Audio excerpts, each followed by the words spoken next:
हकीकत ये है कि नीतीश जी एक सेकुलर और बहुत अच्छे नेता हैं और उन्होंने बहुत सारे मुसलमानों के लिए बहुत अच्छे काम किए हैं। अगर वो महा हीरो बनना चाहते हैं, मुसलमानों के मसीहा बनना चाहते हैं सचमुच में, दिखावा नहीं, तो आज बेहतरीन मौका है कि वक्त के मसले पर वो अपना जो विरोध अगर दर्ज करा दिए तो मैं समझता हूँ इस वक्त बिहार में उनसे बेहतर लीडर कोई नहीं हो। एक बेहतरीन मौका है। मुल्क में जो मुसलमान है उसको मतलब इतना कमजोर कर दिया जाए कि उसकी कोई हैसियत नहीं रह जाए। सबसे बड़ी जो ताकत है वो तालीम की ताकत है। अगर आपके बच्चे आईएएस बन गए, आपके बच्चे किसी अच्छे इदारे में पढ़ के लायक फायक बन गए, तो ये डर खौफ बिल्कुल भी नहीं है। ये देश हमारे बुजुर्गों का था, हमारा है और हम ही को यहाँ रहना है, जीना मरना यही है। किसी हुकूमत से डरने की ज़रूरत नहीं है। मसला सिर्फ कानून का नहीं है, ये हमारे दीन ईमान, हमारे मुस्तकबिल, हमारी तमाम मस्जिद मदरसे कब्रिस्तान खानकाहें जितने भी हमारी चीज़ें हैं, हमारे बच्चों को, इस सबके साथ कहीं ना कहीं ऐसा जुड़ा हुआ मसला है, इमोशनल मसला बन चुका है। इसलिए इस मसले में कोई कंप्रोमाइज़ नहीं हो सकता। कभी कभी जिंदा होने के बावजूद मुर्दा, तो मैं समझता हूँ कि इस वक्त वो अपने मन से फैसले नहीं ले रहा है या उनकी चल नहीं रही है उनकी पार्टी में, या इतने बेबस हो गए हैं, इतने लाचार हो गए कि कभी उन्होंने अपने आप को इतना अंदर से वो ऐसा महसूस नहीं किया होगा। ट्रू रिपोर्ट्स में आपका स्वागत है। मैं हूँ आपके साथ मुनव्वर आलम। हमारे साथ आज हमारे खास मेहमान जाने माने पत्रकार, सामाजिक कार्यकर्ता और कई सारी जो सामाजिक संगठन है उनसे वाबस्ता है, जाने माने पत्रकार शहनवाज बदर कासमी साहब। सर आपका बहुत बहुत स्वागत है। शुक्रिया। आज अगर देखें तो पटना के गर्दनी बाग में इतना बड़ा प्रोटेस्ट हुआ, जंतर मंतर, ये कहा जा रहा है कि जंतर मंतर में जो 17 मार्च को प्रोटेस्ट हुआ था वक्फ संशोधन बिल के विरोध में, उससे बड़ा है ये, उससे ज्यादा तादाद में लोग यहाँ पर आए थे। मैं जानना चाहूँगा क्या इससे जो बिहार की सरकार है नीतीश कुमार जी या जेडीयू पर कुछ असर पड़ सकता है? सर आपका बहुत बहुत शुक्रिया। बिल्कुल इस पर ज़रूर असर पड़ेगा और ये मैं समझता हूँ कि काफ़ी अरसे के बाद एक ऐसा मौका मिला है और इस तरह के हालात पेश आए कि अपनी जो इत्तेहाद है, ख़ास तौर से जितनी भी मुस्लिम संगठन है, जमात है, किसी के दरमियान फिलवक्त मसलक के बुनियाद पर या किसी बुनियाद पर पूरे मुल्क का कोई भी जमात है, मुस्लिम संगठन, इस मामले में वक्फ के मामले में सब लोग मुत्तहिद हैं। और उन संगठनों की जो कोशिशें, ख़ासतौर से all India Muslim personal law board के तहरीक पर और यहाँ इमारत शरिया भी साथ में थे, तमाम जमीयत उलमा हिंद और जमात इस्लामी वगैरह तमाम इदारे, तो उन्होंने एक मौक़िफ़ इख्तियार किया। आपने देखा होगा कि इफ्तार के बाइकाट का भी ऐलान आया, उसका भी असर पड़ा और वो एक मकसद देना चाहते। किसी से ये लोग फरीक नहीं हैं, किसी के साथ ये एक मिली जमात का मकसद ये है कि मुसलमानों के जब भी बुरे हालात आए हैं, ये कहीं ना कहीं हमारे लिए लड़ते हैं। और ये सिलसिला आज से नहीं है, हमारे बुजुर्गों ने भी लड़ाई लड़ी है और वो उन्हीं इदारों की तरफ से आज ये एक प्रोटेस्ट पटना में रखा गया। दिल्ली के जंतर मंतर से जिस तरह से एक पैगाम किया पूरे मुल्क में कि भाई हमारे तमाम लोग मुत्तहिद होकर के उन्होंने इस बिल की मुकम्मल तरीके से मुखालफत किया है। तो आज बड़ी खुशी हुई मुझे कि ये चीज़ बिहार से भी एक पैगाम गया कि बिहार की आवाम, चाहे वो हिंदू हो चाहे मुसलमान हो, आपने देखा कई सारे हिंदू लीडरान भी और आवाम भी है ना, हमारे बिरादरान वतन जो है वो लोग शरीक हुए और उन्होंने सब मिलजुल करके अलग अलग तमाम जो अपोजिशन पार्टियां हैं, है ना, आरजेडी है, इसी तरीके से कांग्रेस है, जन स्वराज है और अलग अलग एमआईएम है, अलग अलग जितने भी पार्टियां हैं जो सरकार में नहीं है, इन लोगों ने भी वहाँ पहुँच करके इस चीज़ का एक पैगाम दिया कि हम लोग वक्फ के मामले में सब लोग मुत्तहिद हैं। ये कानून किसी भी सूरत में, नीतीश कुमार जी की टेंशन बढ़ सकती है। बिल्कुल यकीनी तौर पर मैं तो एक आपके इस चैनल से इंटरव्यू से एक पैगाम देना चाहता हूँ कि ख़ास तौर से नीतीश जी के जो लोग सुन रहे हैं उनको मैं ये दावत दूंगा और उनको एक जहन में एक बात डालना चाहता हूँ कि ठीक है, मैं मानता हूँ कि इस वक्त आपको लगता है कि लालू जी सियासत कर रहे हैं, मैं मानता हूँ। तो जिस तरीके से लालू जी ने जब बाबरी मस्जिद का मसला चल रहा था तो वो अडवाणी का रथ रोक करके वो हीरो बन गए थे जी। तो मैं चाहता हूं और इस वक्त बेहतरीन मौका है नीतीश कुमार के लिए, उनके लोगों के लिए, कि अगर नीतीश जी, मैं आज भी हकीकत ये है कि नीतीश जी एक सेकुलर और बहुत अच्छे नेता हैं और उन्होंने बहुत सारे मुसलमानों के लिए बहुत अच्छे काम किए हैं। अगर वो महा हीरो बनना चाहते हैं, मुसलमानों के मसीहा बनना चाहते हैं सचमुच में, दिखावा नहीं, तो आज बेहतरीन मौका है कि वक्फ के मसले पर वो अपना जो विरोध अगर दर्ज करा दिए तो मैं समझता हूँ इस वक्त बिहार में उनसे बेहतर लीडर कोई नहीं हो। एक बेहतरीन मौका है। अच्छा, मैं ये अभी आपने कहा कि अभी पटना के गर्दनी बाग में जो प्रोटेस्ट हुआ, उस प्रोटेस्ट में सारी जो भी मुस्लिम संगठनें हैं, सारे मुस्लिम संगठन वहाँ पर मौजूद रही। तो मैं आपसे जानना चाहूँगा क्या मोदी जी के आने से जो मुसलमानों के बीच में जो अलग अलग संगठन को लेकर के जो कश्मकश थे, लोग एक दूसरे से हमेशा नाला रहते थे, गुस्सा रहते थे, क्या वो खत्म हो गया? नहीं, ये मोदी जी का तो मैं शुक्रिया अदा करूंगा, और जो लोग भी इस तरह की चीज़ें, बहरहाल देखिए कहीं ना कहीं हर दौर में अलग अलग हालात पेश आए हैं, इसलिए कि इस वक्त हम लोग जिंदा हैं और हम लोग इन चीज़ों को देख रहे हैं, तो लगता है बहुत मुश्किल दौर है।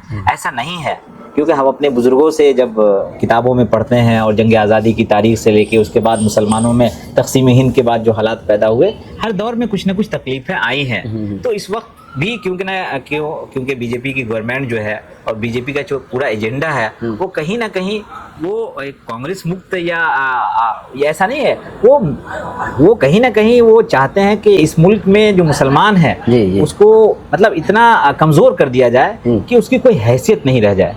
तो उसी का एक ये वक्फ बिल, ये जितने भी या CAA या इस तरह के जितने भी कानून आए हैं, ट्रिपल तलाक, वो उसी का हिस्सा है कि मुसलमानों के अंदर खौफ पैदा किया जाए, मुसलमानों के अंदर जो एक आत्मविश्वास एकदम जो उसको कहीं ना कहीं ख़त्म कर दिया जाए, और मुसलमानों की जो एक तरक्की में है, जाहिर सी बात है कि जब इंसान मायूस होता है तो हर मामलात में वो कहीं ना कहीं पीछे चला जाता है। तो मैं समझता हूँ एक हर शर में खैर है, ये खैर वाली चीज़, ये वक्ती तौर पर एक तकलीफ ज़रूर है, लेकिन मैं इतना कहूँगा जो कि अपने बच्चों को पढ़ाइए लिखाइए, और आपसे जो हो सकता है वो मिल्लत के लिए, समाज के लिए कीजिए। हमारे पास सबसे बड़ी जो ताकत है वो तालीम की ताकत है। अगर आपके बच्चे IAS बन गए, आपके बच्चे किसी अच्छे इदारे में पढ़ के लायक फायक बन गए, तो ये डर खौफ बिल्कुल भी नहीं है। ये देश हमारे बुजुर्गों का था, हमारा है, और हम ही को यहाँ रहना है, जीना मरना यही है।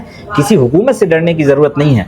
अगर आप लड़ाई भी लड़ना चाहेंगे तो आपको इतनी तालीम और इतनी तरबियत और अपने अंदर इतना विश्वास होना चाहिए। आज उसका मुजाहरा देखने को मिला, ये एक अच्छी शुरुआत है, और अल्लाह करे कि इसके अंदर इस्तकामत हो और हम लोग इत्तेहाद और इत्तेफाक के साथ इस सिलसिले को, इस कारवा को आगे बढ़ाना चाहते हैं। मैं आपसे जानना चाहूँगा, अभी आपने कहा कि जो इमारत शरिया की तरफ से, दूसरे मुस्लिमों की तरफ से जो है जो इफ्तार पार्टी का आयोजन जदयू की तरफ से किया जा रहा था, उसका बाइकआउट किया गया, लेकिन वहाँ पर खासी तादाद में मुसलमान थे, सर पे टोपी थी, बिल्कुल लोग यहाँ पर नमाज भी पढ़े, दुआ भी की गई, तो फिर आप कैसे कह रहे हैं कि इसका बाइकआउट हुआ है? फायदा कैसे? देखिए फ़ायदा ये है कि मिली जमातों ने इज्तिमाई तौर पे एक मशवरे में उन्होंने फैसला लिया, है ना। हो सकता है ज़ाती तौर पे मुझे इख्तलाफ भी हो, लेकिन क्योंकि ये किसी से मुखालफत नहीं है, कोई बदला लेना नहीं है, उन्होंने वक्फ बिल की वजह से ये फैसला लिया कि भाई नीतीश जी कहीं ना कहीं उनकी हिमायत कर रहे हैं जो सही नहीं है, इसलिए नाराज़गी में ये फैसला लिया, है ना। तो मैंने कहा ना कि एक बेहतरीन मौका है, अगर वो हीरो हैं तो महा हीरो बन सकते हैं, लेकिन कुछ ना कुछ तो कुर्बानी देनी पड़ेगी। आपके हिसाब से कि नीतीश जी फिर से एक बार पलटी मार ले?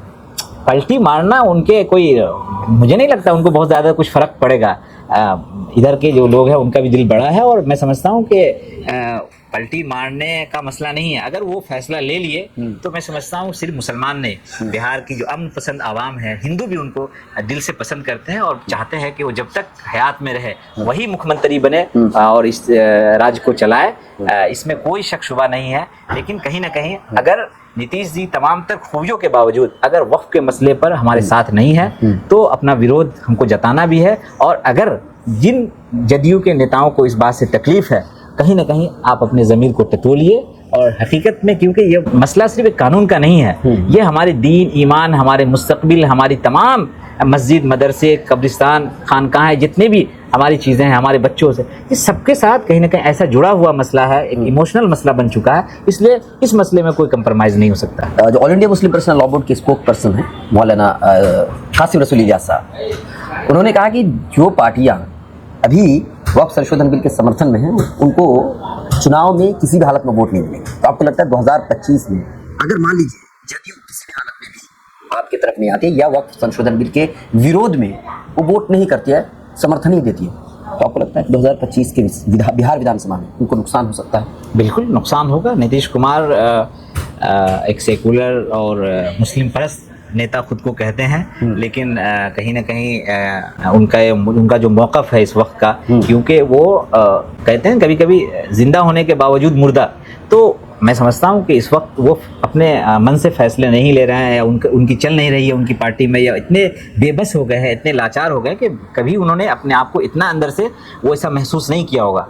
तो अभी भी वक्त है और इसका नुकसान यकीनी तौर पर होगा। और जब मुस्लिम संगठनों ने इस बात को कही है तो इसका असर भी होगा। और आप जब चुनाव आएगा तो आप खुद ब खुद महसूस करेंगे कि जदयू या उन पार्टियों से जो लोग जुड़े हुए हैं, चाहे चिराग पासवान के हो या कोई भी, तो कहीं ना कहीं मुसलमान आज भी हमारे उलमा को, हमारी जमातों को, इदारों को वो मानते हैं और इसका सीधा सीधा असर पड़ेगा। और इस मामले में, वक्फ के मामले में, जिन जमातों ने all India Muslim personal law board की हिमायत का ऐलान किया है, यानी इस बिल की मुखालफत की है, उससे उनको फ़ायदा भी होगा और उन्होंने बड़ेपन का एक मुजाहरा किया है। मैं उनका भी शुक्रिया अदा करता हूं। और इस लड़ाई में मुझे लगता है कि सिर्फ मुसलमानों की लड़ाई नहीं है, जो लोग भी हमारा साथ दे रहे हैं, हो सकता है सियासी फ़ायदा ज़रूर है, लेकिन क्योंकि वो उनका मुद्दा नहीं है, हमारा मुद्दा है, लेकिन उसके बावजूद वो इसको ले रहे हैं, तो कहीं ना कहीं हमको इस्तकबाल करना चाहिए और हमको जो हमारे साथ है हम उनके साथ हैं। चलिए, बहुत बहुत शुक्रिया, क्योंकि वीडियो लंबी हो जाती है तो लोग नहीं देखते हैं अभी तक इतना। फिर आगे जब भी मौका मिलेगा हम जो है जाने माने पत्रकार शहनवाज गुलतर कासमी साहब से ऐसी चीज़ें सुनते रहेंगे और जो भी बिहार की हालत है इस पर बातचीत करते रहेंगे। अभी तक के लिए इतना ही, बहुत बहुत शुक्रिया।